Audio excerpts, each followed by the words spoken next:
Пред точно едно столетие во Охрид роден е Димитар Митрев, еден од основоположниците на македонската книжевна критика и теорија, маркантна фигура во историјата на македонската книжевност и култура.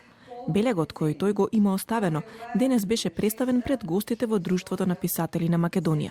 Според директорката, во творештвото на Митрев постојат многу идеи кои можат да послужат како светилници во ова денешно време, но во фокусот се идеите за зачувување на нашиот културен идентитет и стремежот кон повисоки стандарди во културата. Мораме да го паметиме нашето културно минато. Нашиот културен идентитет зависи од тоа колку и како паметиме. Втората идеја е дека единствена одбрана на се она што сме ние како култура е стремеж кон се повисоки стандарди во уметничкото творење и во критичкото проследување на она што значи литература. Трагата и темелите кои Митрев ги остави се цврсти и постојани и бараат ентузијасти кои ќе бидат подготвени да се саможртвуваат на начин на кој Митрев тоа го правеше за македонската култура, книжевност и историја, изјави професорката Јелена Лужина.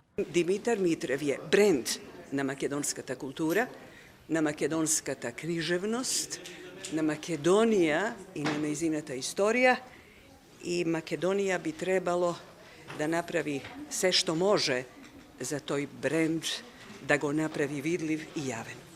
За животот на основоположникот на македонската современа книжевна критика, денес во Друштвото на писатели на Македонија на книжевната средба говореше и неговата ќерка, професорката Илинка Митрева, сеќавајќи се на пораките кои тој ги оставил во наследство. Мајсторот на доброто кафе, што умееше да го понуди на својата ќерка, додека го пиевме заедно, често повторуваше: Линче, не дозволувај да те прегази времето.